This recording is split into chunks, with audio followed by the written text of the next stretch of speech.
Isaías 42, versículo 3. O Senhor não esmaga a cana quebrada. Aquele que se sente como um bagaço de cana moída e acha que tudo acabou, há esperança para você. Nem tampouco ele apaga o pavio aonde há uma centelha que fumega. Pelo contrário, ele sopra o vento do Espírito Santo para abrasar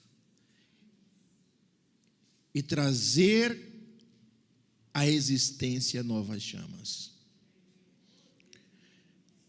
Quando esse texto foi entregue pelo profeta Isaías,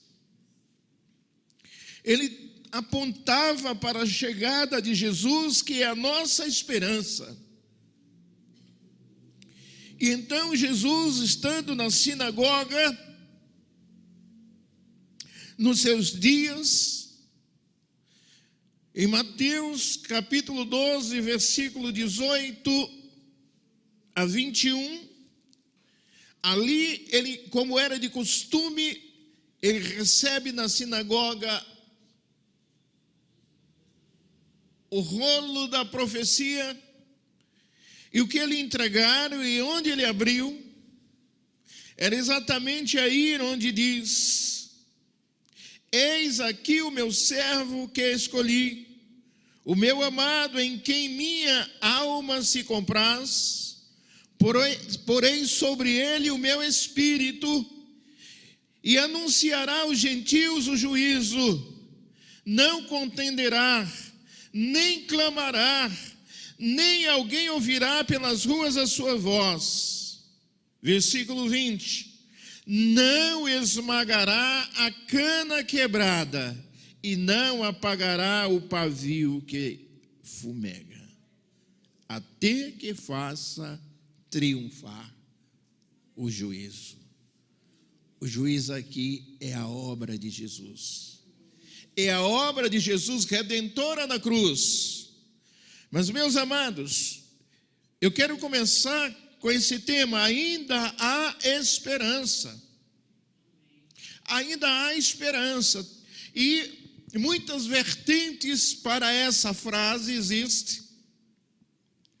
Mas eu quero me concentrar na bondade do Deus perdoador, do Deus misericordioso. As pessoas que hoje e no passado, as pessoas que vivem envolvidos com o submundo do crime, são pessoas, notadamente e com razões, rejeitadas pela sociedade. São pessoas que vivem à margem, são criminosos, fora da lei, transgressores da lei, pessoas que praticam o mal, praticam a violência. E quando essas pessoas escapam, conseguem sair da vida do crime, ainda assim lhe acompanham resíduos dessa pecha, resíduos depreciativos. E eles passam a ser vistos e tratados pela sociedade como eis isso, eis aquilo. Eis isso, eis aquilo, aquilo outro. Enfrentam olhares de reprovações, de reprovação, de desconfiança. A preocupação constante de que possam, a qualquer momento, praticar algum ato que são próprios da malandragem. E não é sem razão que a sociedade os olha dessa forma. Afinal, a Bíblia diz que nem o próprio dono do seu coração o conhece. Isaías 17, 9. Lá está escrito que o coração do homem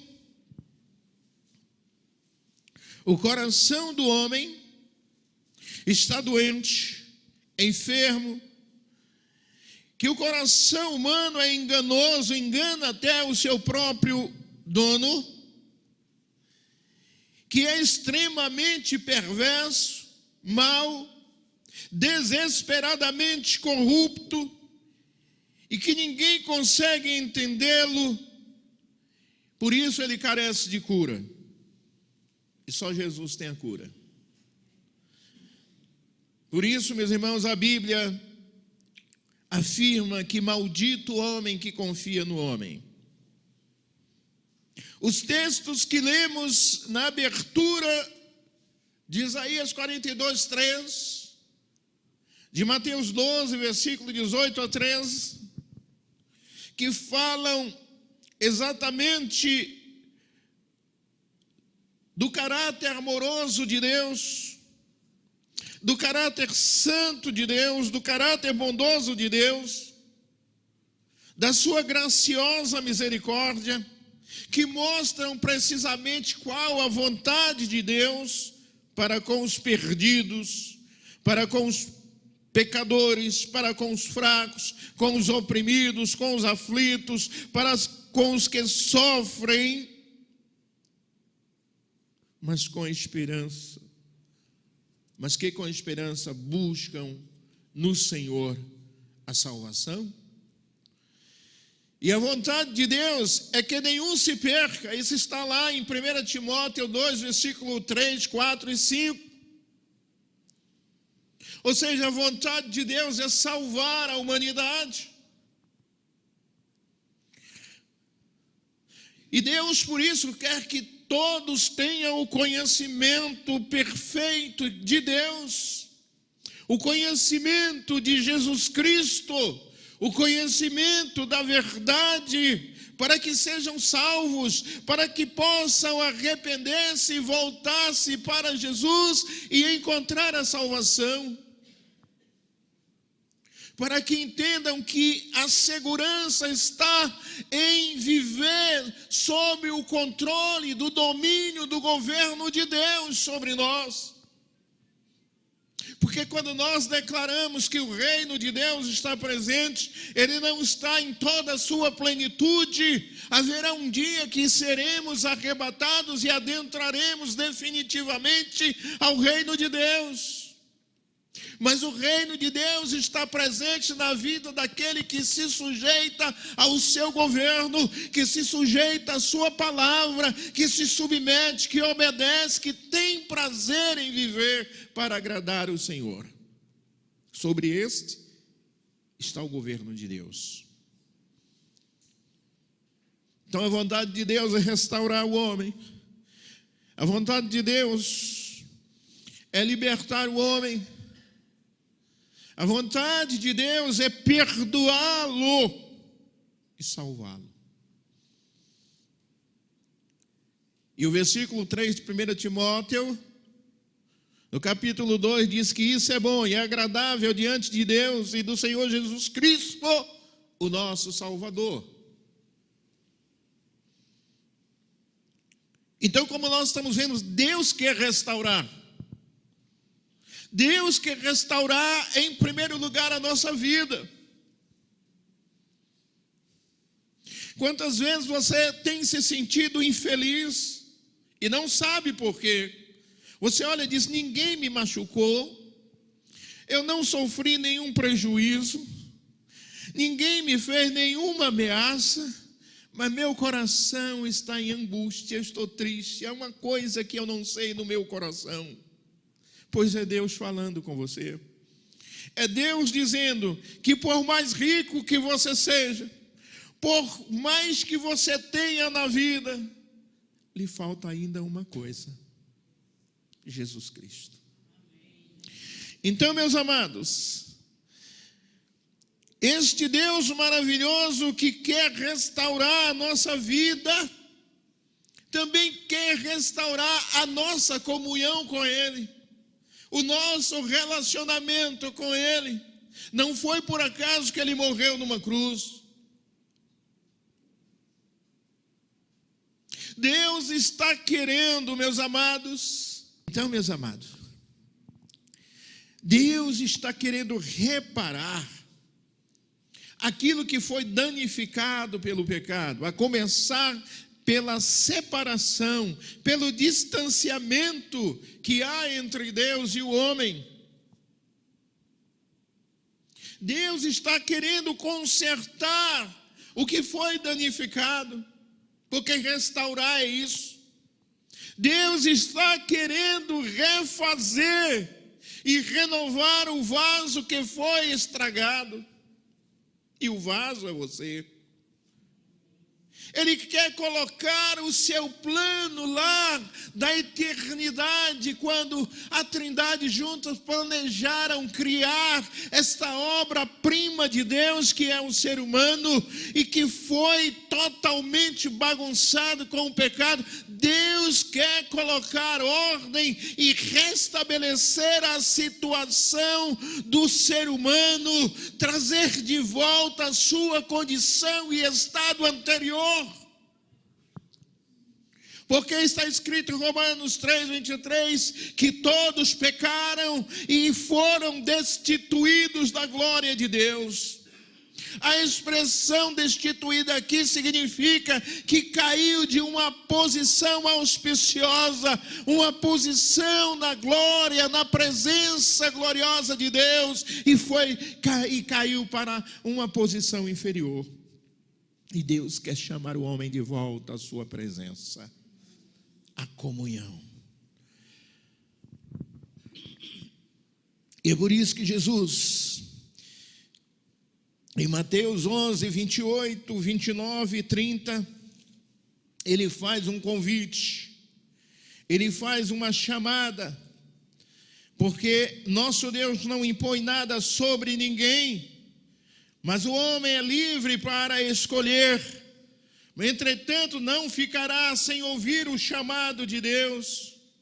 E ele diz: vinde a mim, todos vós que estáis cansados e oprimidos, sobrecarregados. E a promessa é: e eu vos aliviarei. Tomai sobre vós o meu jugo e aprendei de mim, que sou manso e humilde de coração, e então encontrareis descanso para as vossas almas, porque o meu jugo é suave e o meu fardo é leve. Há muita gente que está de alma aflita por outra situação, e é uma das piores coisas quando a alma de uma pessoa está em aflição. Há uma inquietação interior, falta de paz, uma perturbação terrível, uma agonia, um aperto no interior, um aperto no coração. Meus amados, e Jesus diz: vinde a mim, filhinho, porque somente Ele tem o remédio para remover essa aflição do coração, para remover esse cansaço, essa angústia, essa agonia.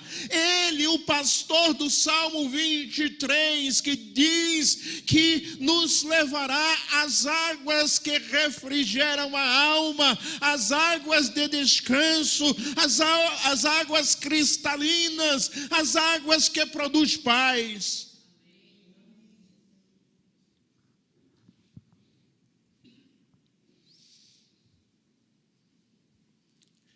Jesus é maravilhoso. Quando ele percebe a angústia, o que estava envolvendo naquele momento que se aproximava a sua partida, o que se passava no coração dos discípulos, ele reafirma a eles que as aflições seriam coisas natural, porque iria acontecer na vida deles, mas ele diz assim: mas tenham bom ânimo, não desanimem, não desista, eu venci o mundo. Em Cristo você vai encontrar, meus amados, o amparo, o aconchego, o carinho, o conforto, o encorajamento, a paz, a verdade, a justiça. Tudo que você vai precisar, vai encontrar em Cristo. Quero dizer que Deus não é um bicho-papão. Tampouco é um carrasco que vive a procurar pecadores em seus pecados, pensando em acusá-lo, pensando em fazê-lo sofrer e em condená-lo. Alguém já disse que pecado é coisa da igreja cristã, que inventou, mas eu quero dizer que não é verdade. O pecado existe desde que o homem caiu. Cristo Jesus criou, não inventou, ele criou o perdão. Meus amados, Deus não é isso que as pessoas pensam. Entretanto, quando alguém é apanhado em falta, quando ele apanha alguém em falta, ele trata devidamente, ele o conduz ao arrependimento, ele aplica a disciplina, mas é uma disciplina educativa, com vista a levar o pecador à restauração. Deus não está pensando em acabar de apagar o pavio que fumega. Ele não está pensando em dar fim, descartar aquele que está como a cana quebrada. Ainda que seja uma questão, meus amados, de transgressão, a sua disciplina será sempre educativa, visando corrigir e trazer ao caminho de volta. É o que nos diz 2 Timóteo 3,16. A palavra de Deus, ela é educativa, ela é exortativa, ela corrige, mas em vista a trazer de volta ao caminho. Todo o processo de Deus, toda a obra de Cristo foi visando trazer o pecador para o caminho. Deixa eu dizer uma coisa para você. Lute para viver a santidade. Derrame suor, sangue, chore, grite, berre, renuncie o pecado, porque quem quiser seguir a Cristo, tome a sua cruz, renuncie os seus pecados. Que maravilhoso! Mas deixa eu dizer a você, ninguém pense que é superior a ninguém. Ninguém pense que está acima de ninguém, que é santíssimo, que é alguém que olha os demais de cima, inclusive quando está diante de um pecador. Porque eu vou dizer a você uma coisa, eu abomino o pecado, mas não vejo nenhum pecado cometido por quem quer que seja, que eu não pudesse ter cometido. Paulo nos ensina, olha aquele que está de pé, para que não caia. Eu não quero cair, vou lutar para não cair, mas não vou olhar ninguém que transgrediu com um olhar de desprezo, querendo destruir e ver o fim. A minha proposta é a de Cristo, restaurá-lo, trazer por caminho. Jesus se tornou homem e tratou a todos com respeito, com dignidade e amor. Basta olhar a vida de Pedro, basta olhar a vida das 3 mulheres sem nome, basta olhar a vida de Davi, e nós vamos ver isso.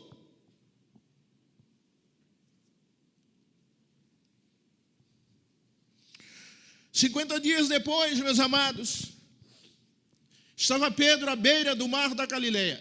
Deixa eu parar aqui e abrir um parênteses. O que eu estou falando pode parecer que eu estou sendo um libertino. Não se engane, não é disso que eu estou falando. O pecado é condenável. Mas você não anda dizendo por aí que Deus abomina o pecado e ama o pecador? Nós não podemos matar aquele que pecou e se arrependeu. Olhe com amor, abrace-o. Tem gente que isola, joga nos cantos, faz comentários mesquinhos. Faz isso não ajuda em nada. Abrace, ajuda o amado que caiu a se levantar, porque é isso que Cristo fez conosco quando nós nos entregamos a Ele. Aquele que se arrependeu merece todas as oportunidades de ser levantado. Meus irmãos, Pedro, 50 dias depois, eu pergunto, que coisa hedionda, que coisa terrível. 50 dias depois de experimentar o mais terrível e vergonhoso fracasso da sua vida, Pedro, que cometeu o mais terrível pecado, um pecado imperdoável, acompanhado de grande ingratidão, foi naquele dia fatídico, aquela noite de sexta-feira da paixão, logo após a crise que Jesus viveu no Getsemane, em que ele transpirou suor e sangue. Quando removiam Jesus de um setor para outro dentro do palácio, Jesus teve que passar pelo pátio próximo à fogueira, onde os criados estavam, e lá no meio estava Pedro. E ali Jesus ouviu diretamente de Pedro a sua negativa, sendo que uma das frases diz: eu nunca vi este homem. Que dor, que sofrimento. Se fosse com qualquer um de nós, diríamos: fui apunhalado pelas costas, eu nunca esperava isso de fulano. Mas Pedro fez, isso foi gravíssimo. Foi tão gravíssimo, meus amados, que lá em Marcos, o Senhor faz uma recomendação expressa a Maria, quando ela vai ao templo, no capítulo 16, lá de Marcos, e ao se apresentar e se identificar, ele diz a Maria: mas ide, versículo 7 do capítulo 16, mas ide e dizei a seus discípulos, ou seja, aos meus discípulos em outra tradução. E aqui ele faz uma definição ao dizer e a Pedro. Ele faz uma deferência especial.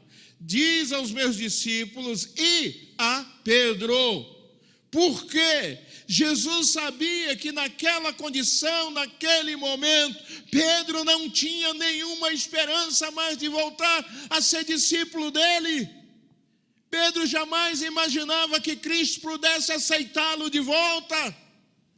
Então, mas Cristo não o abandonou, Cristo não apagou a centelha mínima que havia no coração de Pedro. Vai e diz a ele para descer junto com os outros, porque é capaz dos outros descerem e ele não descer. Mas diga a ele que eu o espero, como Dantes já havia avisado, lá na Galileia. Eu quero me encontrar com ele. Deus não abriu mão, Jesus não abriu mão de Pedro. Nós não podemos abrir mão do irmão que está arrependido, que está machucado, mas se arrependeu. Porque isso, Paulo escrevendo aos Coríntios diz que tratar o irmão dessa forma é dar vantagem ao diabo. Nós precisamos antes animá-lo, nós precisamos antes fortalecê-lo, nós precisamos antes ajudar essa pessoa a se levantar, porque não foi barato o preço que Jesus pagou por nossa vida.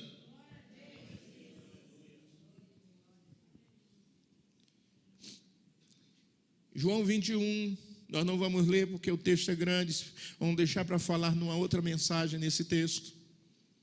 Mas ali Jesus foi para Galileia, ali se encontrou com eles, houve um encontro maravilhoso com Pedro. Veja a disciplina educativa que Deus aplica. Depois de tratar bem Pedro, que o negou, depois de dar comida para eles, depois de fazer um milagre fantástico, depois de dar pão e peixe assado para eles, agora Jesus tinha um alvo específico, não era os 10, mas somente Pedro. E ele vira e diz: Pedro, olha a disciplina, tu me amas? Tu me amas de verdade? Tu serias capaz de sacrificar a tua vida por mim? A disciplina está, meus irmãos, é que isso foi um tapa na cara de Pedro. Sabe por quê? Tu me amas com um amor capaz de sacrificar a sua vida por mim? O que deve ter passado na cabeça de Pedro? 50 dias depois eu neguei o Senhor. O que eu vou dizer para ele? Mas ele disse: tu sabes que eu te amo. E Jesus por 3 vezes fez isso. Doeu no coração de Pedro. Era disciplina. Eu disse que a disciplina de Deus é educativa, não é para matar.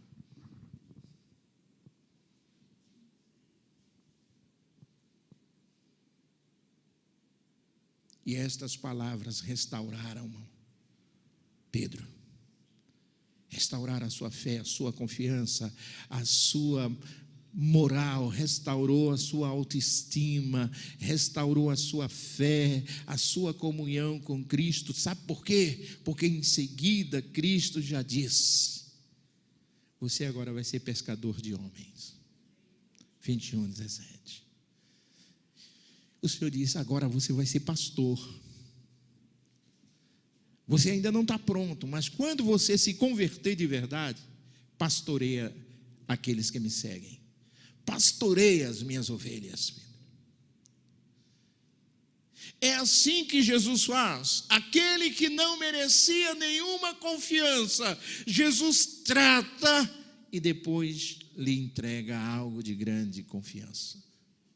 O pastoreio das suas ovelhas. Mas é Jesus quem trata. Jesus poderia ter dito: olha, quero nem saber de você, não confio mais em você. Mas ele deu essa oportunidade. Meus amados, 3 mulheres que nem nome tinham. Uma era chamada de mulher samaritana.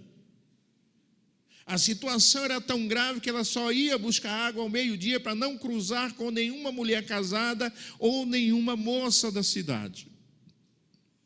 Era tida como uma prostituta. Todos a rejeitavam. No final da história dessa mulher, no capítulo 3 de João, você vai encontrar que Jesus restaurou a dignidade dessa mulher. Restaurou a vida dessa mulher, restaurou a sua autoestima, reintroduziu essa mulher na convivência da sociedade da época, pois quando ela saiu de Jesus, ela não podia se apresentar na rua no meio de pessoas, ela foi pregar o evangelho à multidão lhe deu atenção, acreditou no que ela pregou e veio ver o que estava acontecendo no poço de Jacó. A mulher pecadora não foi diferente. O seu nome já está escrito: a mulher pecadora. A mulher adúltera. Quando todos pensavam matar e apedrejá-la por causa de um pecado que ela foi pego em flagrante falta, Jesus a perdoou, não aprovando o pecado. Ele a perdoou, mas no final disse: vá e não peques mais. Vá e não adultere mais. Mas liberou o perdão. Porque à primeira vista, Deus dá oportunidade. Quando o coração está quebrantado e arrependido, tem a mão de Deus para se levantar.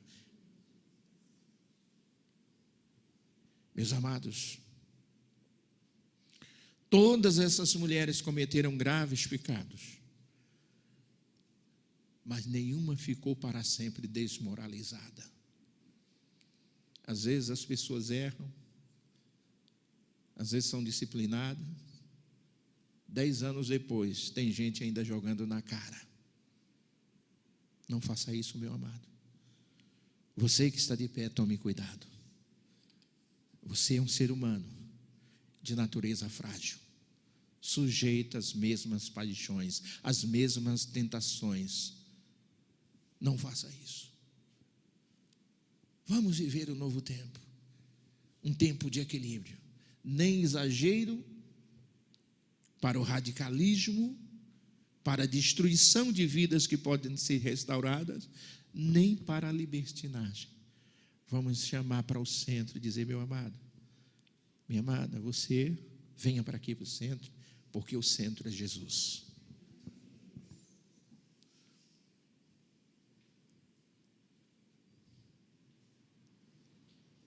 Meus amados, um outro personagem que nós vamos encontrar é Davi. Davi foi um homem que cometeu gravíssimos pecados.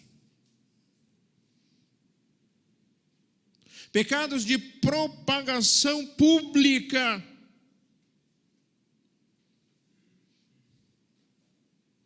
Pecados que se transformaram em grandes escândalos.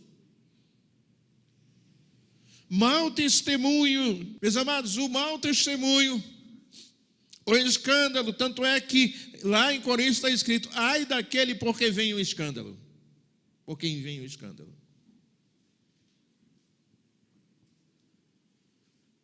Tudo isso dá lugar para o inimigo blasfemar. Às vezes, numa igreja de 100 membros, um transgride, comete um escândalo. Mas sabe como é que olham de lá para cá, meus irmãos? É como se toda a igreja tivesse praticado o mesmo erro. E aí começa: você é crente em nada? Você imaginou se todo mundo dissesse: não vou ser discípulo de Jesus porque Judas o traiu? Você viu e diz que é santo, diz que é de Deus, diz que é crente, diz que serve a Deus. É assim que se trata a igreja do Senhor. E sabe por quê? É porque todo mundo olha para cá, critica, bate, malha, mas todo mundo espera daqui, que daqui saia virtudes. Por isso, quando um menor dos erros acontece, ninguém aceita. Todo mundo acusa. Olha só o que acontece. O que tem aqui nessa folha? Nada. Ninguém vê nada nessa folha? Ninguém. Pois é. É isso que se espera. E é isso que a sociedade, que o mundo vê quando se trata da igreja, embora critique, dizendo isso, aquilo outro. Agora vocês veem alguma coisa aqui? Vê? Um pontinho, não tem? Assim é você. Ou você anda na linha, ou no melhor deslize, o pontinho sujo aparece, e todo mundo vai apontar e acusar. Cuidado com o seu testemunho. E começa a blasfemar de Deus. Que Deus é esse? Que fé é essa? Que religião é essa? Santinho do pau oco?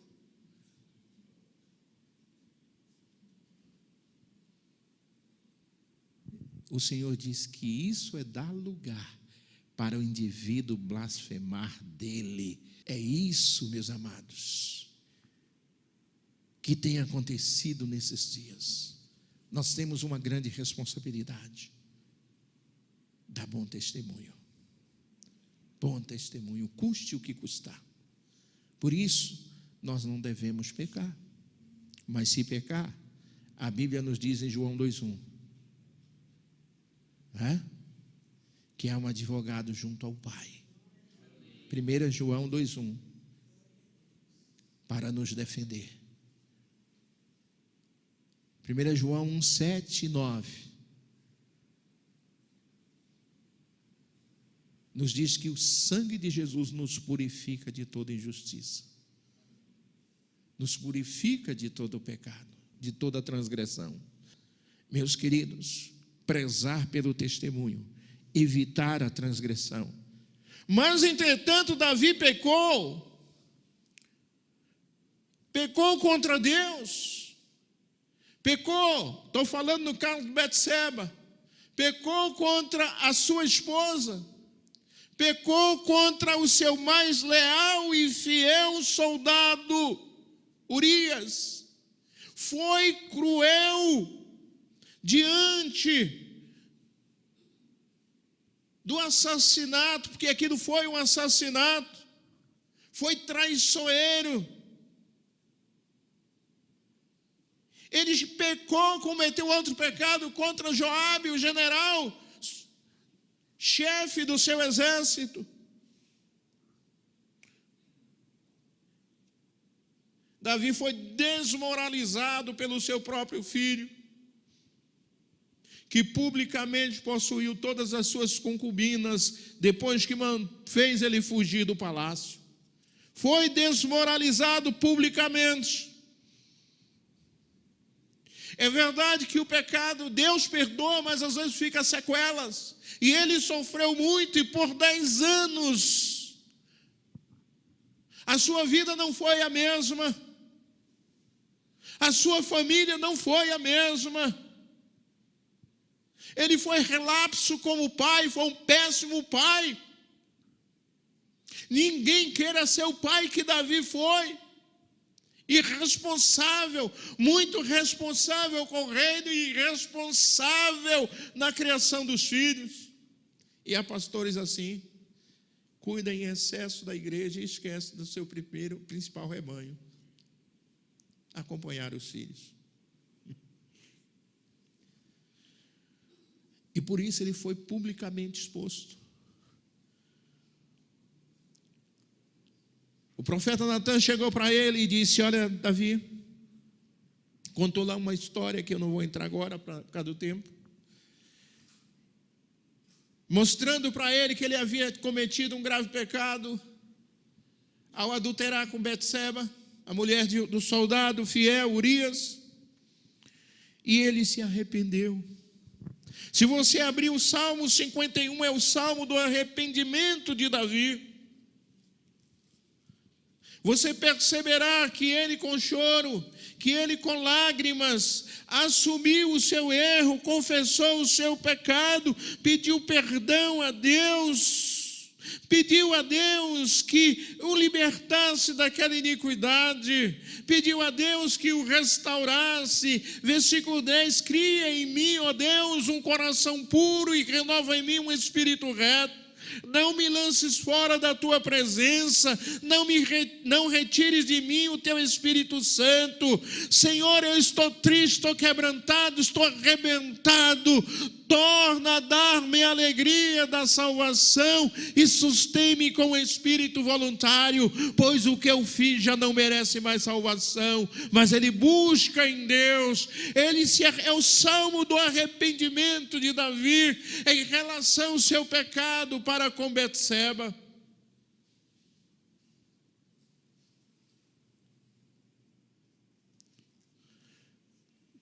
Às vezes as pessoas perdem a esperança. Há pessoas que se jogam no mundo, se jogam na vida, porque acham que o que fez Deus não o perdoará mais, não tem mais jeito para a sua vida. Não tem mais jeito quando o coração endurece.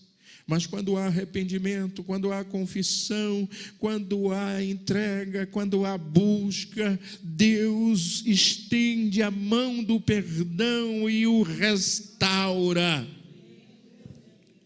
Davi, com todos esses problemas, com todos esses pecados, apesar de tudo isso, preste atenção, Deus não destronou Davi. Ao contrário de Saul, que foi destronado, foi rejeitado como rei, porque tinha um coração duro, porque não se arrependeu dos seus erros, Mas Davi, quando o profeta falou, ele foi quebrantado, humilhado, chorar, pedir perdão a Deus e suplicar restauração. Então, por isso Deus não destronou, e é por isso que Deus diz que ele é um homem segundo o seu coração. Todo homem que é capaz de se quebrantar, de se arrepender, de se humilhar diante de Deus, é um homem, uma mulher segundo o coração de Deus. Porque a Bíblia nos diz em Eclesiastes 7, não me lembro o versículo, que não há uma pessoa na face da terra sequer, não é que não pecou não, que não peque. A virtude está em se arrepender e renunciar ao pecado. Aí está a grande virtude. Davi não foi destronado, Deus não retirou a coroa da sua cabeça, Deus não retirou a sua bênção de Davi, Deus não o proibiu de compor novos salmos. 1 Crônicas 29, 28 nos diz que Davi reinou por muito tempo, morreu bem velho, e olha só, respeitado e cheio de honra.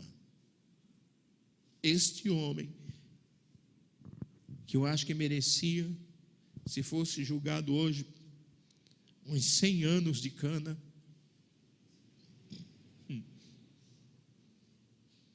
Deus o perdoou.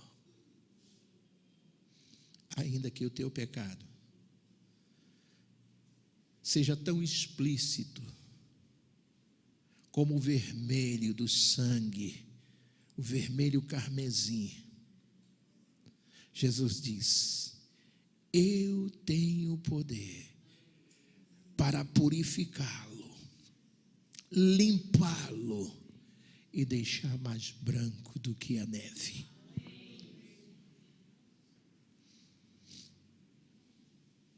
Mais branco do que a neve.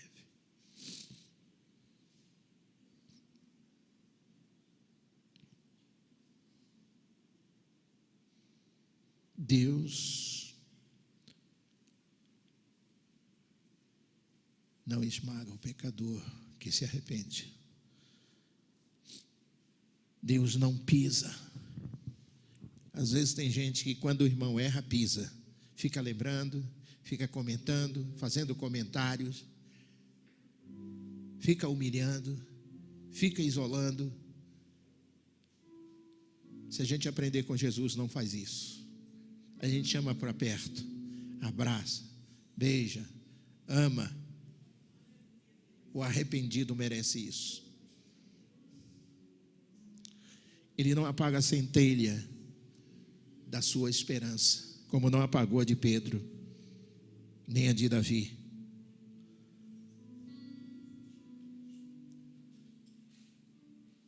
A vontade de Deus é reabilitar o que está ferido.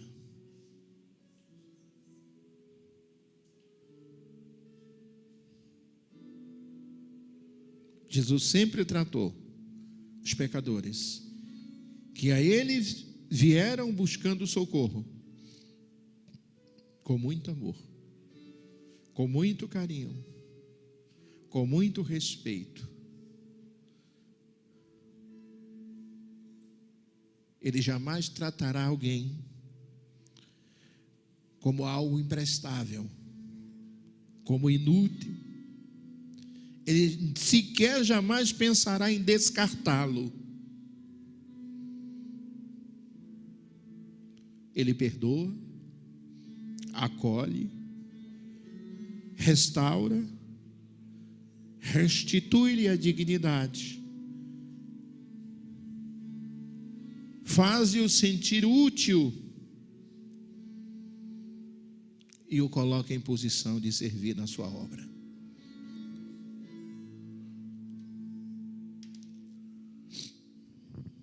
Há esperança. O texto de Jó 14, versículo 7, diz que ainda que alguém se sinta como a árvore que foi cortada, que está caída no chão, que o seu tronco até está morto.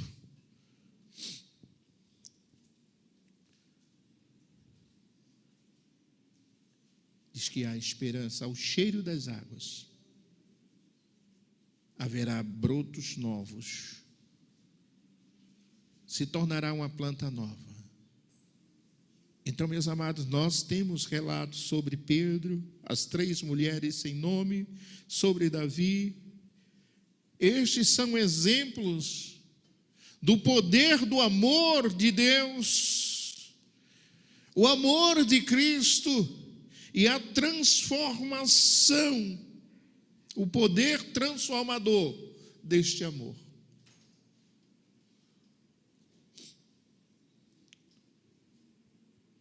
Por isso, nessa noite, eu apelo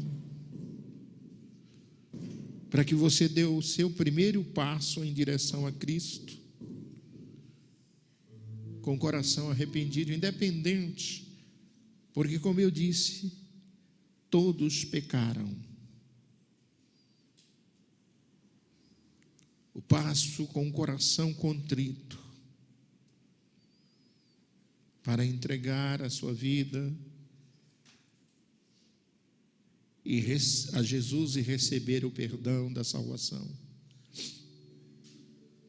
Aceitar hoje a Jesus Cristo é permitir que Deus o perdoe, porque é aceitar a obra da cruz, é permitir que Cristo restaure a sua vida, é permitir ser um instrumento de bênção nas mãos do Senhor,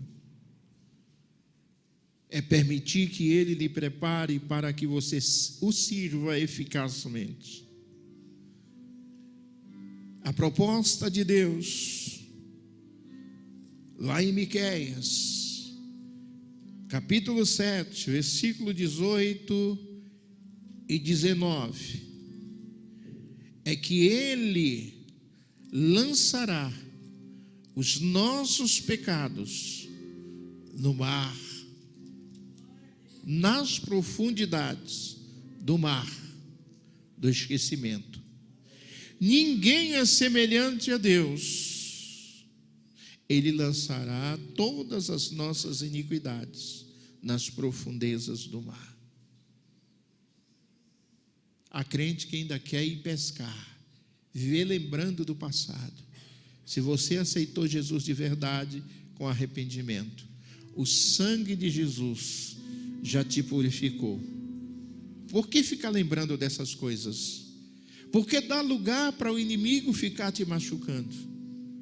Não vá pescar nesse mar em que Cristo lançou os seus pecados.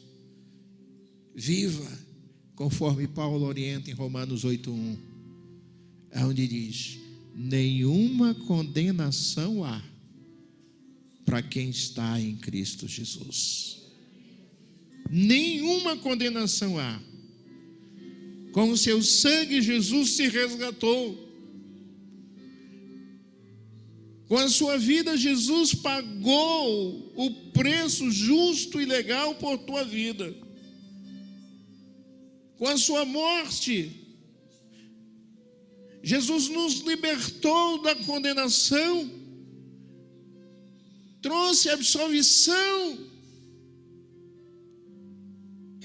à tua vida.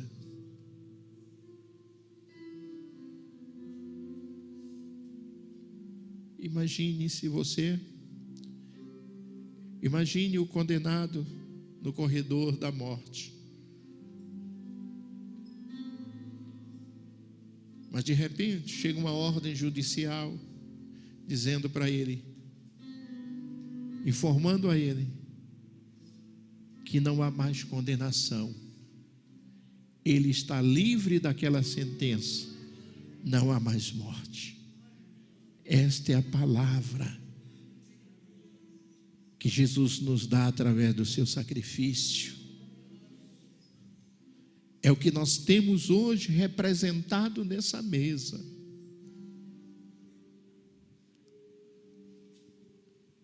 Hoje é dia, se você quiser, de Jesus restaurar a sua vida, colocar a sua vida em ordem, Jesus levar o refrigério, sim, porque o Espírito Santo irá fazer morada. O tempo é seu. Há esperança para você, conforme eu li aqui no livro de Jó.